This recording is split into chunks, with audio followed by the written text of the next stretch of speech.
sometimes some bright meadow would sprout out in glory.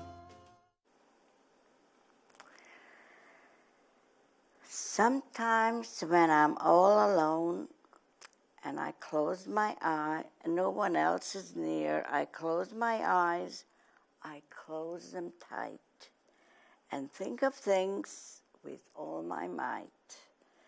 I think of things that have not been and could never ever be. These feelings belong to no one else, nobody else but me. This was written by Jill when she was 10 years old. No. 8 years old, but it says here 10, that's why I the other said. one Well, said anyway, by the You're time wrong it as was usual. printed, it was in the Jack Thank and you, Jill. Jill magazine. Some of you may remember this magazine. And I'm here with my son, Jeff, and my good friend, Tommy DeMaio. We are all here to talk about Jill, my daughter. You should explain that the song we heard at the beginning, that wasn't what you read, right? That was something else. No, that was something else. I mean, that song, Rosebud, I had written to Jill when she was younger and she was troubled. And Beautiful song. I mean, it still holds today. You know, it's a very pretty song, contemporary enough where you could hear a song like that on the radio. yes, and if anybody wants to sell it, just contact me. And But it's called Rosebud? yes, The song that we heard at the very beginning of the show, Rosebud, yeah. But there would be competition with that name because one of the most famous names right. is Rosebud. From yeah, where? that's what Citizen everybody Kane. tells me. And you can never market it because that's a. This is how this man's mind thinks. No, but I think we once tried that, Judy. No. 100 years ago we had. Okay. And they gave us the So we're off topic already. There we go. What are we in a what camp are you from? We're celebrating Jill's life. So we go speaking slowly and odd. We don't need a dictator. Okay. We so- have somebody else as a dictator, Donald. Jeez. Okay, I love it. so So yeah, Rosebud, you wrote about Jill, and that poem was a poem that Jill wrote when she was 8 or 10, depending on. yes, I remember when she had written that song. And then, the poem. of course, your father and I decided we're going to send it into this magazine. This was a very popular It was a big deal. children's magazine. Yeah, and they liked it, so they printed it. And Jill was a very delightful child. She was in such a hurry to be born. She couldn't wait 9 months. She came to this world in 7 months. She was She was in an incubator for a while, right? like for a whole month. And she didn't even weigh 4 pounds when she was born? She was 3 pounds 15 ounces, and they wouldn't let her come home until she was 5 pounds, and it took about a month. Like almost every day, she gained something. Right. Yes, and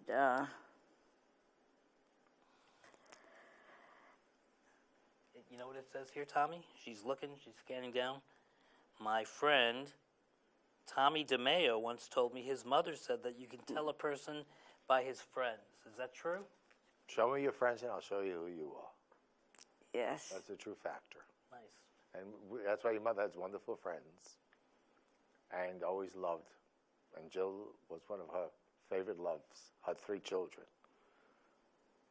Jody, you're the youngest, are you not? I am. And she always loves babies. Right. I'm the favorite, I won't deny it. No, I'm just kidding. No, you are the favorite. Oh, the boy is always the favorite of a mother, no matter what they say.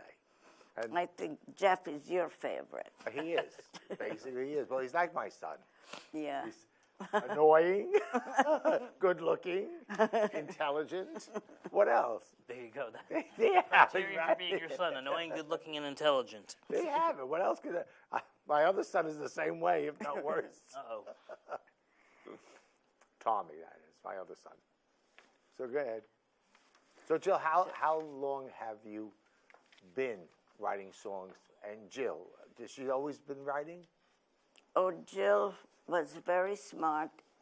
She, by the time she went to school, she already knew how to read and write. And they wanted to put her in another class, but they thought wouldn't be good because they wanted to keep her with the same age group. Did she go to the same school as your other daughter? Jody, We all went to the yes. same Lennox Did you School know, in Baldwin. your mother keeps saying that Jody, or one of you know Scott Rudin was a Jew. Yes, I know a guy named Jody. Scott. He's rude and No, it's Scott other Rudin. things. He is, do you know who he is now? Movie producer, No, theater He's producer. theater producer. Big theater. Okay. yeah, Jody went to school Right. with him, yes. And they all graduated from the same school? Yes, Baldwin. You know Yeah. who else went there? Alec Baldwin? No, you'd think it would No, make sense, right? Right. He is from Long Island. Yeah, but he's native. he's from Massachusetts. Oh. No, you mean Massapequa? That's close. There we go. I just want to Close, walk yeah. it. A girl who graduated 1 year ahead of me said, "What will you be doing 10 years from now?" It said, "I will be a rock and roll star, Leslie Wonderman, otherwise known as Taylor Dane, who's a very famous singer, or was about 20 years ago. And a few years before her, in Judys' class, a guy named Dee Snider, who's the front man from a rock band, Twisted Sister. All of these people went to Baldwin. Well, it must be a talented community. What are the chances of that? Well, look at Long Island, all the stars that came from the island. There was an enormous amount of stars that came there. And great writers. And we have a collection of great people. Like Brooklyn. I So, just thought it was pretty cool that Baldwin, 35,000 people, you have all these folks. So we were talking about Jill. yeah, like she has good friends. Like you said, your mother said that. Look at your Well, friends. tell me about her friends. Well, she had not name them. one, but like at least 10 There are always good people friends. who I are know when I called, caring when about I used her, to call the coming in. hospital, you would say, "Oh, Jill's friend is here, and Jill's friend is here. The other friend is here." And who takes her shopping and who takes her go here? Jill always was never alone. She always had her mother, father, brother, sister, and lots of good friends. Yes, Always. everybody was always wanted to be her friend because she was so good, Caring. caring, and Well, why don't we do this? One of her friends was named Susie, yes, who we know. I don't know if you I know, but she's been at the you'll get house. to know her. And I know her. What- She's been at my house for dinner several times. yes, she that right? was Oh, in Is New that York. right? Yeah. Is that right? Hello, Your memory, Gracie. Dad. Come on. Okay, I give you. Okay. I'm going to stop you right in the And hand like also you met Susie for Jill's 50th birthday. Jill couldn't have had a 50th birthday. Yes, she did. Anyway, so what I want to do, Okay. so everybody can know who Susie is, But we have to know why is she doing this for? because this is what I'm doing. You have to But be you- quiet now. I'm leading Listen, it to the I'm sound going to bites. leave now, but because there's a reason why we're doing this for Jill passed away. Nobody Yeah. knows it, and you're making all this here without saying the substance of it. Jill was my best friend. In fact, she was the best friend I ever had. And she was so thoughtful. And I want to tell a little story about how thoughtful she was. I had written a song called the Duck Song, and the chorus went, "I can buy a duck in the market for $1. Drive them by the dozens down the mountains in a truck." So for my birthday, Jill made a truck, a toy truck, with a dozen stuffed ducks in it. And not too long after that, I was living in this house, and my roommate wanted to polyurethane the floors. And he took all my stuff and put it outside with his stuff. Then he polyurethaned the floors, and he took his stuff back in and left my stuff outside. So after 4 rainstorms, I went outside, and all my stuff was ruined, including the ducks in the truck. And I was so depressed. And next time my birthday came up, guess what Jill got me? Another truck with another dozen ducks, this time bigger and better than the first ones. And this was the example of how thoughtful Jill was. She was amazing. She was just the most amazing person I've ever met. That is so sweet. You know, as her brother, I get just choked up thinking of that. I can imagine how you feel as Jill's mom to hear somebody say such nice things about your daughter. Yes, she was very thoughtful, and her house was full of gifts. She had boxes and boxes, and then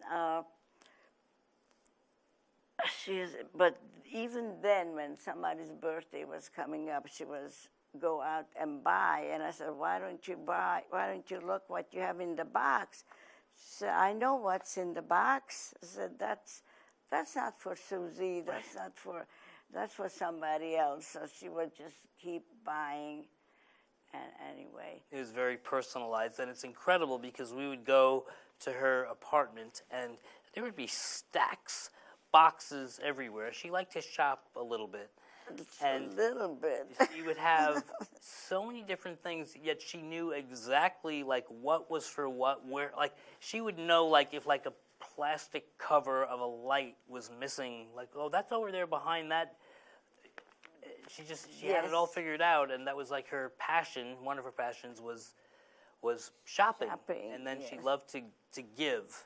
And anytime we would get a gift from Jill, you knew there was so much thought put into that. It wasn't just like a card, dear so-and-so, happy birthday. I mean, she knew what you liked, and she put a lot of thought and time and effort into things like that. And I think like Tommy was saying, where did he go, by the way? He lost a lot of weight.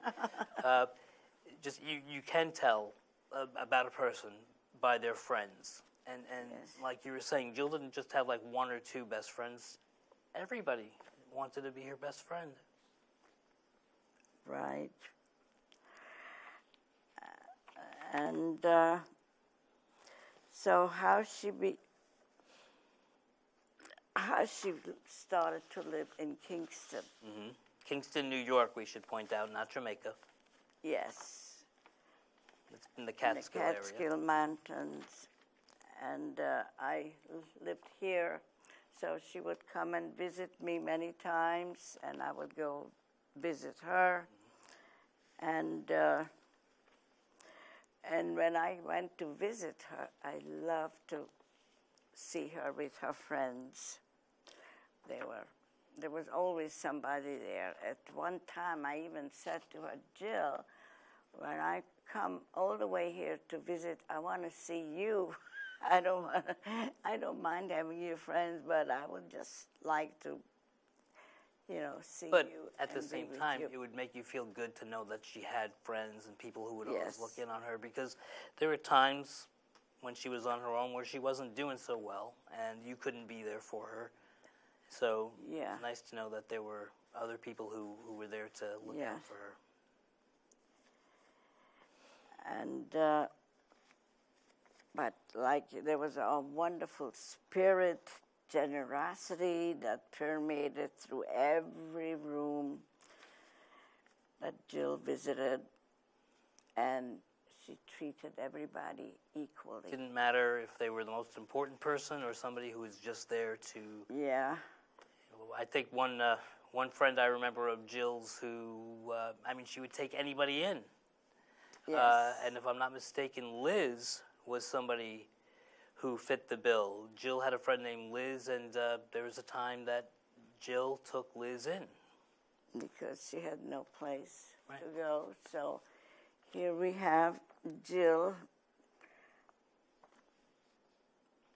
Liz is talking about. Jill was Okay, a wonderful friend. let's roll. She was kind, considerate, compassionate, sympathetic, understanding. You could tell her anything, it would never pass her lips. I never heard her say a bad word to anyone in the 20 years that I know her. She was so good. She would listen to her friend who heard voices for hours, and she would talk to her and calm her down. She would sing to her, too. It was the only thing that helped this person. Jill was also very creative. She made beautiful tie-dye, painted T-shirts, earrings, necklaces, bracelets, rings. You name it, she made it. She went to an art class almost up until the end just to keep up her art. She was my go-to-lunch buddy. She was my go-to-the-movie buddy, and I miss her dearly. God rest her soul. Yeah, and that echoes just about everybody who knows Jill. We all miss her tremendously. You get to know a lot about her just from what her friends are saying, how creative she was. I mean, we have a table full of things that she created and shirts that she made, and she made music as well. She Yes. played guitar, keyboards.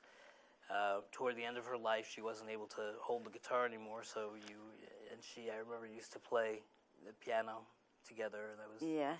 nice. And she was a pretty good songwriter too. She doesn't, I think after the chemo and things like that, she didn't remember quite as much, but I would remind her of some of the songs that she wrote when she was younger, and she's like, I wrote that? I'm like, yeah, that's pretty good. So,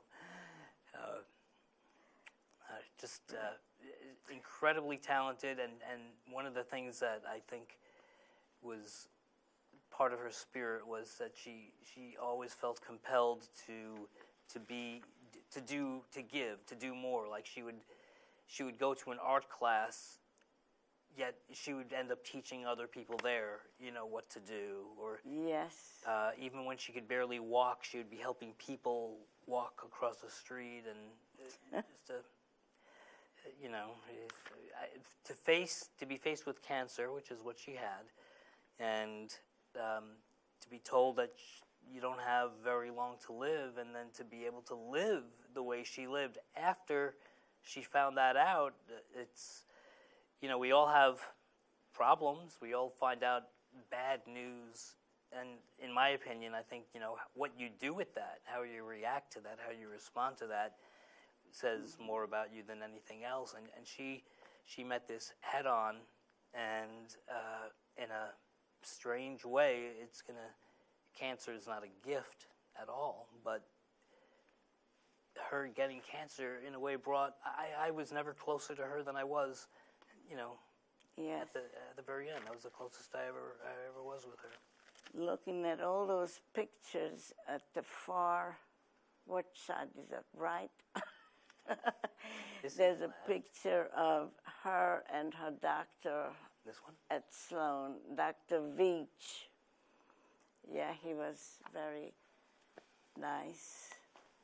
And I just have a feeling that the very last time when we went for treatment, he gave her a very special goodbye. Yeah. I had a feeling that he probably knew that he will not see her again. But I got a kick out of her with the phone. She had a landline, and then she had a cell phone. So this would be a scene in her kitchen. She would say, hi, I have your speakerphone. I have you on speakerphone. She would tell.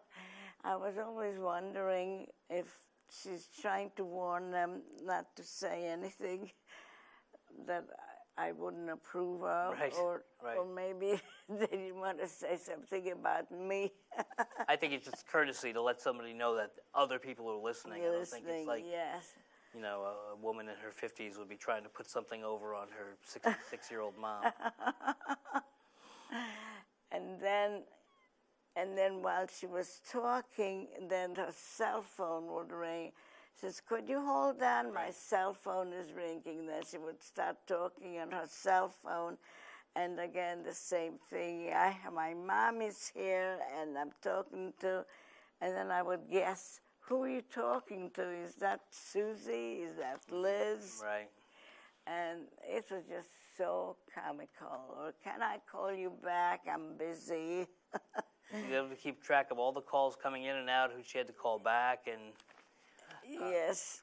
one of the things that she liked to do also, and, you know, this takes courage, I think anybody who's ever dealt with somebody who has cancer and they go through chemotherapy, one of the things that happens is your hair comes out, right? Yeah. And Jill had beautiful, long, silky long- hair. Yes. Didn't she have a friend who did something with her hair? Was it Marina? To do what? She did something with her hair, like when she started wearing wigs. Oh yes, she purchased. She bought several wigs. I remember I bought her a wig. She Right. bought. That was when she started to lose her hair. Right, after she had the chemo, and then Yes. she kept it and she used it for some but I thought Marina did something with her hair. She gave it away. I don't know. Mom, I'm trying to get to the sound bite of Marina, but then I see that Jenna is next, so I've actually skipped one. So let's talk about Jenna. Jenna she's a hairdresser. Ah, see, I knew something to do with hair. I've confused the two. All right. And she cut my hair. She did a very good job. She's in Kingston in the cutting crew, I think she was in. Right. And Whoa! ooh, Glove saving a beauty. and How's that? very good. Live TV. All right. You were saying? And they became friends. I think Jenna's mother also suffered from cancer, so they would talk about it. But Jenna loved Jill, so she also had a few things to say Okay. about Jill. So can we have Jenna? I know Jill from doing her hair. She's the sweetest person ever. Very fun. We got along very well. She's a sweetheart. Good to know her. It was really nice to know her as a person. She made me really happy. And I'm going to miss her a whole lot, because she really brought joy to being here when I was here. So I'm going to miss her very much and hold her close to my heart. Love you, Jill. Aw. Yes, she was very sad when she heard about Jill passing. And We should probably just, for background purposes, when your husband passed away in September of 2014, Jill, right around that time, was diagnosed with stage 2 lung cancer. She didn't smoke, and very progressively that went from stage 2 to stage 4. yes, And we unreal. Yeah. Yeah. So they said 6 months, and she ended up living 2 years. And in my opinion, you know, she lived right up to the time she died. I mean, she really, you know, Yes. people suffer when they have cancer. There's no way around that. But right until the very end, I mean, she was out doing stuff. She'd be swimming, shopping. Yes. She'd be, lying there like that. You want to go shopping, Jill? Okay. And then Yeah. magically she would get up and she would be able to. And she met friends, you know, go out and have coffee with friends and things like that. So Yeah. I don't know if we touched on that, but I figured we probably should. Well, she had more friends, and I was not able to interview all of them. But she loved to cook, as you know. She used to make up things, just like with the arts and crafts. Right. Made things up.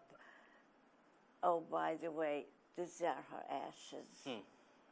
Part of it, because everybody wanted a piece of her. So I just have a little one. Yeah, and we all have her remains, I guess. Yeah. And she made this picture. And always, that's a little mandolin, or is it a guitar? I don't know what it is that she made. Could be. But she had a lot of patience. 4 strings. She had a lot of patience, and she made all sorts of things. And and she went to art class, and then she had these. When everybody gets together, you get a table. She got a table, and she started selling things. And it was so exciting. I know you were thrilled when she said, "Mom, guess what? I sold this for, I don't know, like $50 or something." Yeah. Yes. My entrepreneur daughter. Yes, she was really great. She was. And then we started talking about her cooking. And I remember when she came to visit me once, Tommy gave a dinner party, and Jill made salad. They're still talking about the salad that she made. And her friend Marina was very good to Jill, and she wanted to make sure that she had healthy food. Right, that's where I got confused. Jenna was hair, Marina was food. Yes. In fact, I think Marina had I caught Marina in a good mood, and she started talking to me, and I just... You recorded it for posterity. Yes. So now we all can see it. Yes, we all could see it. So let's roll Marina. Hello. I'm here to say a few words about my dear, dear friend Jill. Now, let's see. I think I'll start at the beginning, keeping it very simple. I met Jill about 20 years ago. Really got to know her then. I had met her years before, but we didn't really connect at that point. But 20 years ago, we started being close. And as time went on, we became very, very dear friends. She was of tremendous import to me. She, in the early years of our friendship, I had extreme difficulties. I had been injured from automobile accidents, and I had tremendous pain and difficulty walking. I was a wall hugger then. And Jill was like my guide. We'd be walking on the street, and she said, "Oh, there's a little crack in the sidewalk here." And she was just wonderful like that. And she also was the best co-pilot I ever had as a driver. She had tremendous patience, which it really takes sometimes with people that are struggling, especially physically. And one of the things that she said to me is, "You watch too many dramas. You need to start watching some comedies. It'll help lighten things up for you." And so I did. I started watching more comedies, and she's right. She was absolutely right. And to this day, every time I turn a comedy on, the one I watch the most is The Big Bang Theory, which we both kind of liked, I think of Jill. I think of her.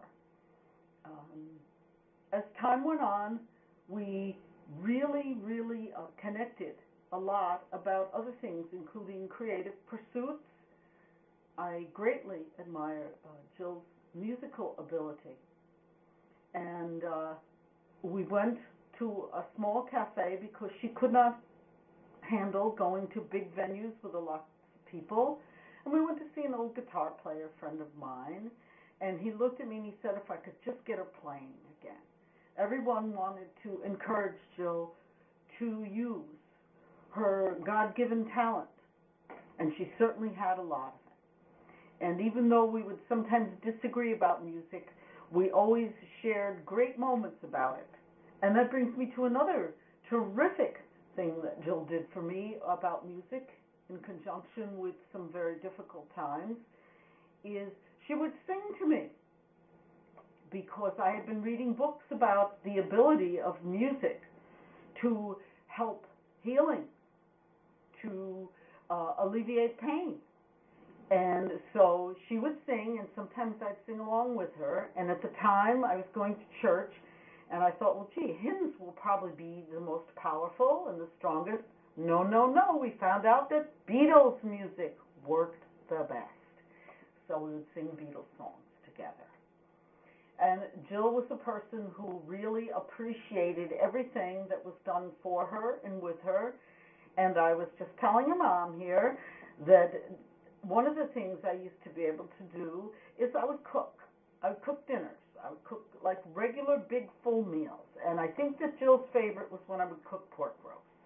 And I would make brown rice with it and a green vegetable. And we would have a nice big meal, and I always made sure there was leftovers so I could send her home with them.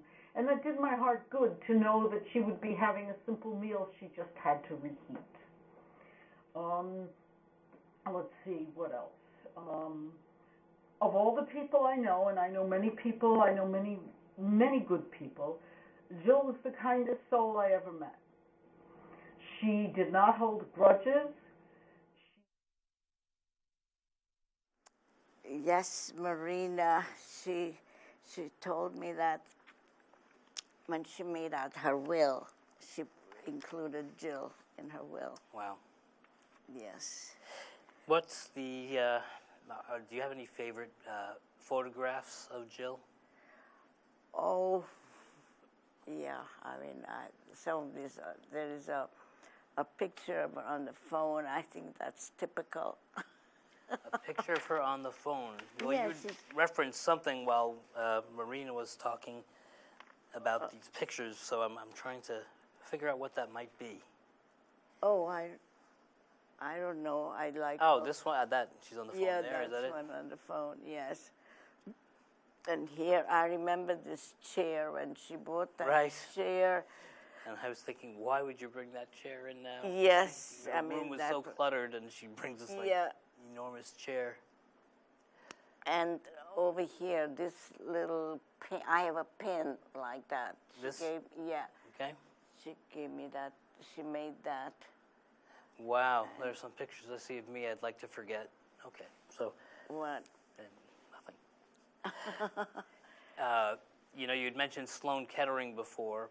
Yes. And, that's a world-renowned hospital for cancer patients. And so that's, I guess we were really fortunate to be able to take Jill to a place like that. And Jody, my sister, your oldest child, Yes. was kind of in charge of that part of the journey for Jill. Yes. She took Jill there, and since she was a nurse, she understood everything that was going on. And I think a lot of times I felt she was not telling me everything. Maybe she was trying to spare me. Right. Because I just couldn't comprehend that Jill is going to go. I felt, I'm always feel that I'm so strong that I'll be able to save her. Well, that's me. Yeah, one of the things we learned is every cancer is different. And Yes. what may work on somebody doesn't work on somebody else, and people have different tolerances for pain and different kinds of treatment. I remember when I would take Jill to Sloan, there would be times I would see people who did not look well, and you could tell they were not long for this Yes. world. And I would say to Jill, and this is probably not a very good thing or nice, but I'd say, hey, look at that person. You're doing okay compared to that person. Yeah. you know, she never had that period of where she would have like a lengthy amount of time and pain. I mean, it's a horrible thing, you know, there's no way of getting around it, but at least she did not have to, she was not suffering for a very long time and hanging on or anything like that. And she, you know, I remember the last time she went to the hospital, you called me and you said, well, they said she's not going to wake up. You know, she looks like she's sleeping to me, but they said she's not going to wake up, and soon the next day she passed away. So it was not a, when you know, other kinds of cancer deaths or just deaths in general that are prolonged, she didn't have that kind of suffering. So we know that, at least we can feel some solace in that. Yes. And, you know, we'd like to believe that with your family that you lost, you know, in the Holocaust, that Jill is now able to be with them. Yes, yeah, that was up until the day she died. I was still thinking of my mother and father and brother, and then when she died, I just somehow, it just took away the, you know, to remember them that much. I mean, she took precedent. Yeah. I was very glad that my daughter got to spend time with Jill before she passed. Oh, yes, McCartney. Texas to see her, and Yes. Jill died just a few days later. And, you know, one of the people who was so helpful for Jill and so instrumental in helping Jill out, and is now a great friend of the family, is Jonathan, who was an aide. He just, by luck, we happened to get so lucky and get this one guy who cleaned house, he took care of Jill, and we always knew if one of us couldn't be there, Jonathan would be there. Yes, yes, it's so true. He is one of a kind, and he loved Jill, and Jill loved him. And he's like a home health aide. Home health aide who's I feel like another family member, and he had some very nice things to say about Jill as well. Yes, here is Jonathan. Hey there, so my name's Jonathan, and I was writing a few things about how I remember Jill, and I first got to meet her when I was coming to work at her apartment and helping her keep it tidy and stuff. And she was a lady who loved to shop and find a lot of new pretty things to keep at her place. And so it wasn't always an easy job to keep it all organized, but it was always a good job because she was just such a friendly client, such a good person to know.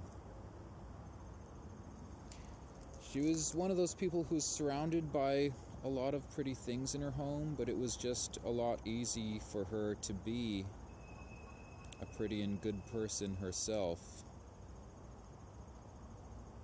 And as time passed, I got to know that she'd started out with a lot of difficulty in her life, and she'd had to work pretty hard and push to get herself healthy and work out of the problems that she'd started with. You know, when I knew her, she just packed a lot of cheerful and creative life into such a little bitty lady. She loved her life and her art and her music. And you know, most people just have one or two best friends in their life, but she was one of those people who had more like 5 or 6. So now she's gone, and it's hard to lose her like this because she was one of those sorts of people you don't get to meet very often in life. So those are my memories of Jill, and I'm glad I have them. So thanks for listening. Well, thank you, Jonathan. Now we feel that he's part of our family. We're still very friendly towards him. Yeah, he helped us out for us to find a place to live in Kingston. Yes. So we were neighbors, and it's like I don't know, a game of tag or something like that, because the people you meet based on other people, you don't know who they are or how they're going to affect you, and Yeah. you know, he that was such a great match, Jill and Jonathan, and now he's, you know, our extended Another family. J. Another J, right. Well, if we continue in the alphabet, after J comes K. Oh, And JJ, yes. There's Oh, that's... final interview, I guess, with this is Jill's friend Kerry. Now, what's amazing to me about this, more amazing than anything, when Tommy was here, we were talking about people being from Baldwin, right? Oh, yes. So this girl that we're about to hear from, who knew Jill in Kingston, actually also went to Baldwin, a town of 35,000. What are the chances of that?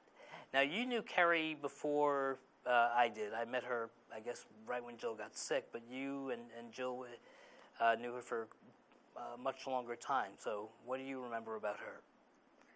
Well, she was very, she was like caring person. And she, well, she also didn't have a place to live, so Jill took her in. But she wasn't just there. She helped out. She went out and she bought things that Jill liked. And almost every morning she went to get coffee. Yeah, Jill, what kind of coffee did you like? Oh. I remember that she, well, I shouldn't talk about, she's very much in the present, still here. Yeah. And she's a very bright girl. She has her master's degree and she writes well. And Jill and she used to play music together. They wrote music, they sang. They were both big Rolling Stones fans. And it turned out, I mean, Kerry was just somebody who refused to think that this is it for Jill. She wanted to take Jill to different doctors in different countries, and try everything, just, you know, just that kind of a friend. So our final segment with Jill's friends is Kerry, and here she is. My name is Kerry, and I'm really grateful to have known Jill. I think Jill was the most thoughtful, sincere person that I've ever met, and we knew each other for a long time, and we both had our struggles during that time, and she was always willing to see me through and be there for me when I was having difficulties. She was the best listener.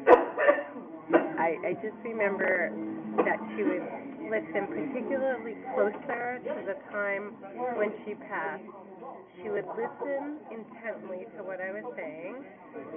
And of course I shouldn't have been talking about my own problems when she was about to pass, but she would listen, and then she would say something that was very, very wise and insightful.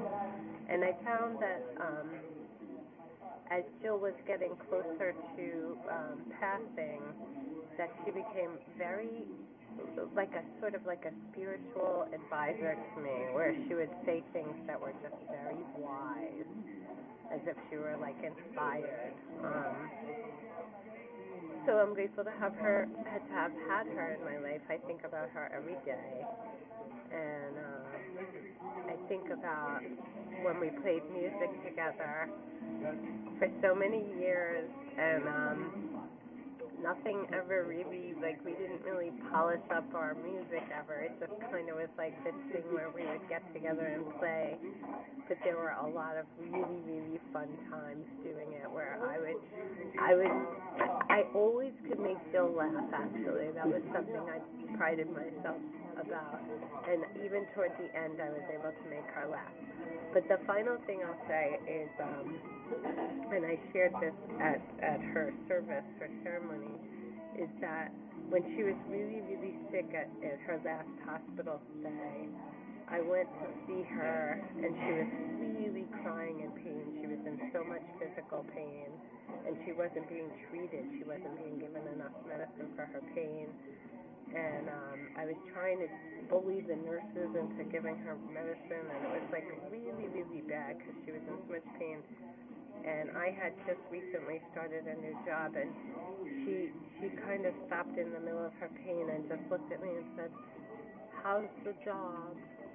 And that's exactly how Jill was. And I feel like since she passed, I've thought about her a lot and how like she could be. I would like to aspire to be like that because I'm certainly not always like that, and most of us aren't. And I'm just really grateful to have had her in my life. Well, I want to thank Sabina. She's been tremendous helping me to put this together, and Danielle and Jill. I love you, and I have to share this with everybody that you said the worst thing about dying is that you cannot go shopping.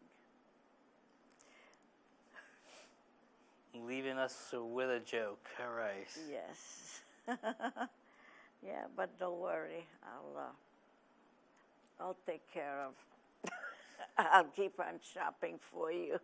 Yeah, you do pretty well at that. I think I know where Jill got her shopping gene from. Yeah.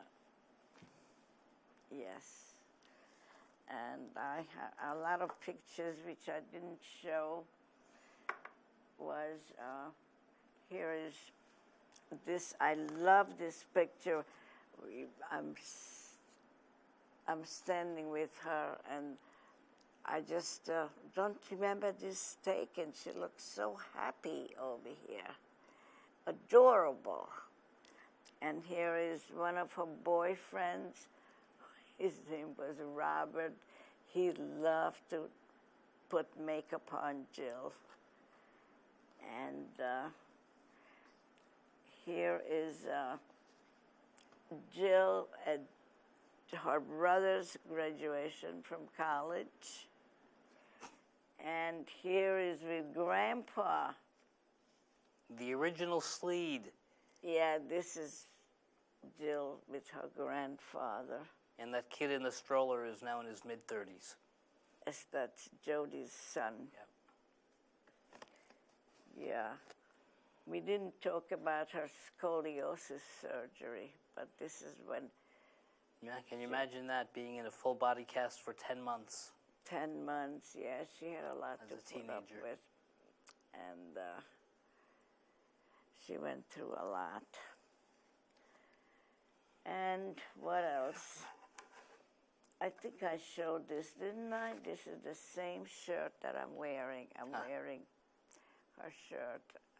We used to share a lot of things. Right. I inherited a lot of clothes. Well, Thankfully, I okay, did not. Jill, I want to thanks for coming into my life. I had a lot of pleasure having you. And I miss you. I miss you. Like I said, if you go there before me, which you did, save me a seat. You know she is. Yeah. You certainly left your mark. You're the angel, and I'm sorry I couldn't interview Jeannie and Julia. And I'm sure there were others, but those two girls were really loved you very much. I think you did all right, Mom. Yes, and goodbye, everybody.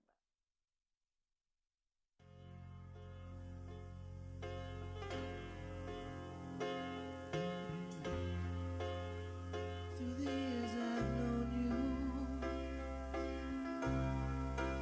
I have watched you grow. Sometimes some bright, better.